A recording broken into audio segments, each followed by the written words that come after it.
What happens when a Hollywood legend walks straight into a verbal minefield and collides with late night's sharpest tongue? What should have been a simple chat about a new movie erupts into a live showdown. Raw, volatile, and impossible to forget. The studio lights burned bright, cutting through the hum of the crowd. The familiar set of Real Time with Bill Maher. Bill Maher leaned back in his chair, that trademark smirk already playing on his lips. "Tonight, folks," he began, voice dripping with charm and a hint of mockery, "we've got a living legend in the house. And let's just hope he doesn't fall asleep halfway through." The crowd erupted with laughter. The kind of laughter that comes easy when the show's just getting started. Across from him, Robert De Niro didn't laugh. He offered a polite nod, the corners of his mouth barely lifting. For a moment, everything seemed routine. Maher shuffled his cue cards, tossed out another line, and the audience followed his rhythm.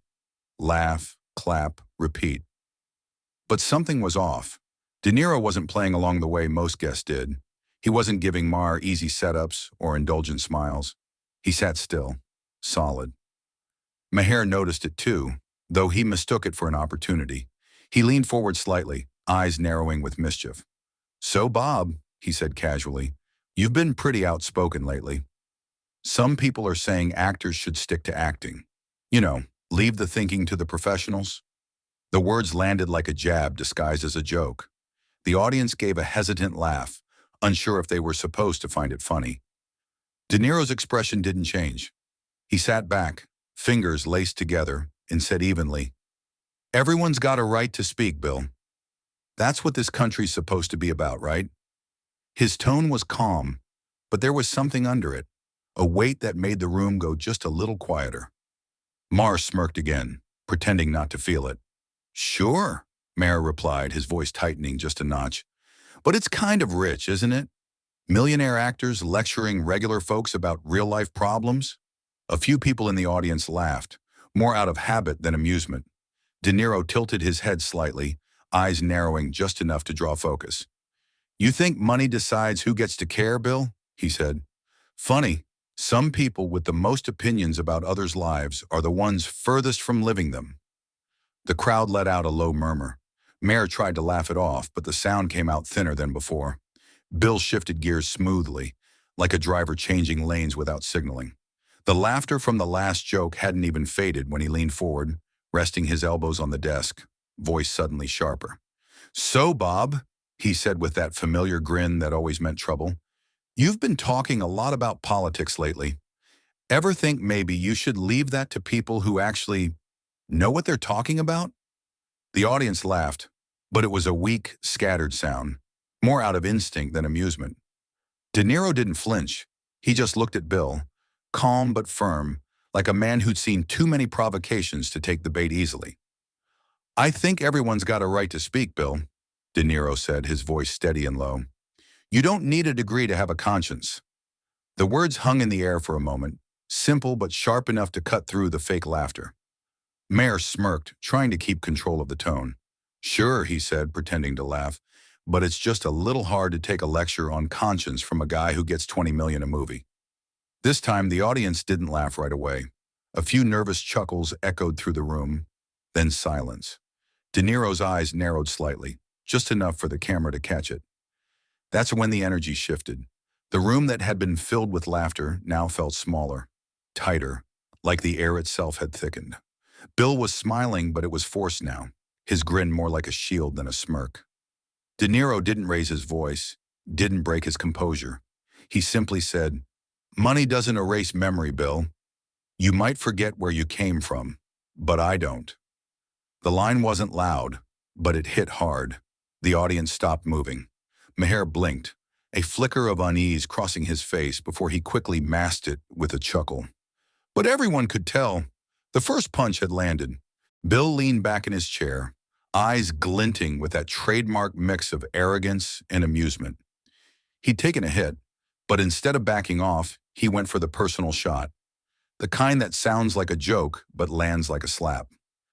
"You talk about the poor," he said, tilting his head with a smirk, "like you just walked out of some rundown neighborhood yesterday. Bob, come on. You left Little Italy when I was still in diapers." The crowd laughed, but this time the sound didn't feel right. It was uneven, nervous. Some people chuckled out of habit, others stayed quiet, sensing the temperature in the room had just spiked. De Niro didn't move. His expression didn't change, but his eyes, those sharp, heavy eyes that had stared down gangsters, cops, and killers on screen, locked onto Maher with a calm that felt more dangerous than rage. "At least I remember what it's like to be there," he said slowly, each word cutting clean. "Some people spend their whole lives in a glass tower and still think they know the world." The room went dead quiet. Then, almost like a wave, the audience gasped, a few even clapping without realizing it. Maher forced out a short laugh, loud and hollow, trying to break the tension. "Hey, easy, Bob," he said, his grin tightening at the corners. But his eyes betrayed him. There was a flash of irritation, the kind that comes when a man who always controls the room suddenly feels it slipping through his fingers. De Niro just sat there, unmoved, the weight of silence on his side. And for the first time all night, Bill Maher wasn't the one in command. Maher leaned forward now, elbows on the desk, that sly smile curling back onto his face. He'd taken his shot to the chin and was ready to swing back. His tone carried that familiar sting of sarcasm, the kind that draws blood while pretending to be wit. "Come on, Bob," he said, his voice smooth but cutting. "Let's be honest. You're just playing the role of the people's hero, right? When was the last time you even paid your own bill?" The audience reacted instantly, a mix of awkward laughter and gasps, like no one was sure if they should enjoy the joke or brace for the fallout. De Niro didn't laugh. He leaned slightly forward, his face calm but his eyes locked in, voice dropping lower, steadier, like the calm before thunder. "The last time I paid my own bill," he said slowly, "was probably before people started getting paid to insult the poor for laughs." His words sliced through the air, sharp and deliberate. The crowd let out a collective, "Oh!" a few even clapping before realizing what they were doing. For the first time that night, Maher's grin twitched. He tried to chuckle, but it came out forced, brittle. "Hey, it's just comedy, Bob," he muttered. But the words didn't carry the same weight they usually did. The energy in the room had changed completely. What had started as a late-night joke was turning into a confrontation. Raw, tense, and dangerously real. The laughter that once filled the studio was gone, replaced by the heavy silence of two men locked in a battle neither planned, but both were now too deep to walk away from. Maher forced out a laugh. Loud, fake, desperate. The kind of laugh that tries to smother tension, but only makes it worse. He waved his hand dismissively, pretending to stay in control. "Relax, Bob," he said with that smug grin that had carried him through countless debates. "What's this? A little tantrum?" The last word came out stretched, deliberate, a spark thrown into gasoline. For half a second, the room didn't react.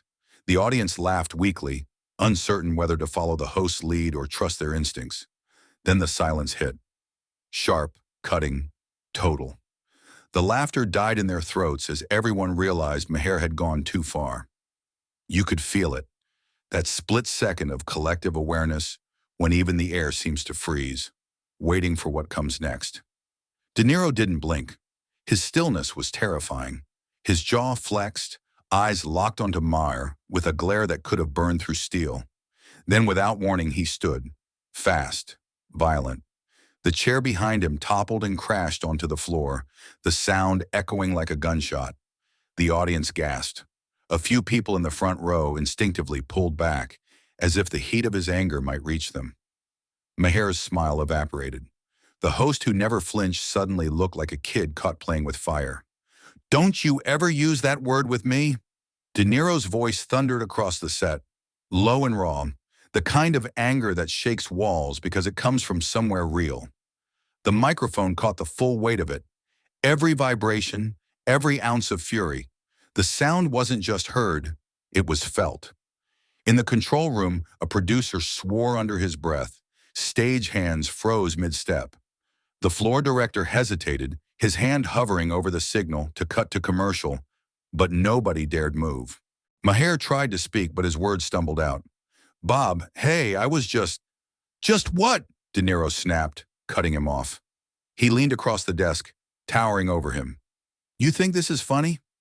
You think calling a man's conviction a tantrum makes you clever? His voice was steady but trembling with barely contained rage. The lights above seemed hotter, the space smaller, the silence between sentences heavier than sound. Maher swallowed hard, his usual sharp wit nowhere to be found. It's a joke, that's all. You know me. He tried to laugh again, but it came out dry, weak. De Niro's stare didn't waver. No, he said quietly, voice like a blade. I know exactly who you are. The audience didn't dare clap. Cameras zoomed in on De Niro's face. The clenched jaw, the fire in his eyes, the weight of a man who had spent decades commanding respect and would not let it be mocked tonight. Maher shifted in his chair, his confidence unraveling one twitch at a time. He'd crossed a line that words couldn't smooth over. For a long, unbearable moment, no one moved. The only sound was the soft hum of the studio lights and the faint creak of the fallen chair still rolling on the floor. The air felt alive, charged, like the second before lightning strikes. Then De Niro leaned closer, his voice a low growl that cut through the silence. You wanted a show, Bill? Congratulations. You just became the punchline. The crowd didn't cheer, didn't laugh. They just sat there, stunned, electrified, watching a man who'd built a career tearing others down finally meet someone who refused to play along. Maher sat frozen for a moment, the smirk long gone, his cue cards trembling slightly in his hands. He tried to sound calm, but his voice betrayed him, cracking just enough to reveal the nerves underneath. Bob, hey, it's a joke, man. Sit down, all right? His words were shaky, uncertain, a man trying to regain footing on a stage that no longer belonged to him. De Niro didn't move. He stood there, breathing steady but sharp, eyes locked on Maher like a hunter who'd finally cornered his prey. Then he took a slow half-step forward, closing the distance just enough for everyone to feel the threat in the air. I've spent my whole life facing bastards on screen, Bill, he said, his voice low, deep, vibrating with fury that felt too real to be performance. But at least those guys had the guts to look me in the eye when they lied. The words hit harder than any shout. Maher's jaw tightened. His mouth opened as if to fire back, but nothing came out. He just sat there blinking, trapped under De Niro's stare. The audience erupted, not in laughter this time, but in pure shock. A few people clapped out of instinct, not knowing what else to do. Others just stared, wide-eyed, like they just witnessed something that wasn't supposed to happen on television. De Niro didn't acknowledge the applause. His eyes never left Maher's. You think you can hide behind your jokes, he said, quieter now but sharper. But sometimes a joke's just a coward's way to throw a punch and run. The crowd murmured. Maher shifted in his seat, searching for words that wouldn't come. For years, he'd been the one controlling the room. But now, under the weight of De Niro's calm, unwavering fury, he looked small. And in that moment, it was clear to everyone watching. The show wasn't Bill Maher's anymore. The power had shifted. And De Niro wasn't just the guest now. He was the reckoning. De Niro's voice dropped lower, steadier, the kind of calm that cuts deeper than shouting ever could. The studio had gone completely still. Even the camera operators seemed afraid to breathe too loud. His eyes stayed locked on Maher, sharp and unflinching. You like to poke at people so you can feel clever, he said, his tone cold, deliberate. But the truth is, you're scared. Scared of being seen for what you really are. Scared that if you stop mocking people, no one will laugh with you anymore. Maher blinked, his composure cracking. A bead of sweat rolled down his temple, glistening under the studio lights. For once, he didn't have a comeback waiting on his tongue. His mouth opened, but his voice came out uneven, defensive. Hey, I make people laugh, Bob. That's my job, that's what I do. It was meant to sound confident, but it came out thin, like a man trying to convince himself. De Niro didn't flinch. He just stared, expression unreadable, and said quietly, No, Bill. You don't make people laugh with you. You make them laugh at someone else. There's a difference. The words landed heavy, echoing in the silence that followed. The audience didn't move. A few people exchanged glances. Others stared straight ahead, mesmerized. Maher tried to smile again, but it didn't reach his eyes. The confidence that once filled the stage was gone, stripped bare by a man who wasn't afraid to say what everyone else had only thought. De Niro's gaze never wavered, calm, almost pitying. "Behind that grin," he said softly, "you're just a man who hides his fear behind punchlines." That line hit like a slow, devastating punch. Maher looked down for a moment, fiddling with his cue cards, pretending to read, pretending to breathe. But everyone in that studio knew he wasn't running the show anymore. De Niro had peeled back the mask, and what was left was silence, heavy and unshakable. The silence was unbearable. It stretched out longer than any laugh track, longer than any pause Bill Maher had ever used for effect. The air felt heavy, the tension so thick you could almost hear hearts beating in the crowd. Maher finally dropped his gaze, pretending to read from the cue cards scattered in front of him, though everyone could see his hands trembling slightly. The words on those cards meant nothing now. The rhythm of his show, his control, his confidence, all gone. De Niro stood still for a moment, breathing deeply, letting the silence do the talking. Then, with a slow and deliberate motion, he turned, walked back to his chair, and lifted it upright. The scrape of metal against the stage floor echoed like a reminder of what had just happened. He sat down, but not in defeat, in command. He looked straight at Maher, voice calm, but every syllable landed like a hammer. "Go ahead, Bill," he said quietly. "Finish your show. But don't expect the audience to forget this moment." No one moved. The crowd didn't laugh, didn't clap right away. Then slowly, as if pulled by instinct, a few people began to stand. The sound of chairs creaking filled the studio. One person clapped, then another, until the applause spread. Not out of amusement, but out of sheer disbelief. It wasn't a cheer for comedy. It was the sound of respect, of shock, of watching something raw and unfiltered unfold on live television. Maher forced a small smile, but it looked hollow. He shuffled his papers, cleared his throat, and muttered something about taking a quick break. But the words dissolved in the noise of the crowd rising to their feet. De Niro didn't move, didn't smile. He just sat there, eyes still fixed on Maher, the calm after the storm. When the cameras finally cut away, that silence, that strange, powerful silence, lingered. It was the kind of silence that ends a performance and begins a reckoning. The closing music began to play, that familiar upbeat tune that usually signaled relief, a soft landing after the chaos of live television. But tonight it sounded hollow, almost eerie.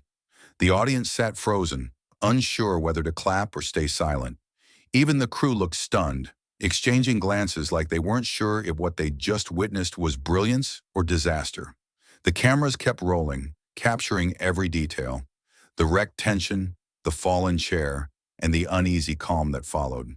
Bill Maher forced out a closing line, something awkward and half-hearted about a spirited discussion, but his voice barely carried. He tried to smile for the camera, but his eyes gave him away. Rattled, cornered, stripped of control. Across from him, De Niro sat still, composed again, but the fire hadn't left his gaze. When the final cue light flashed red, signaling the end of the broadcast, Maher exhaled in visible relief. De Niro didn't move. He just stared forward, eyes cold, unwavering. Minutes later, clips began flooding social media. Within hours, the internet was on fire.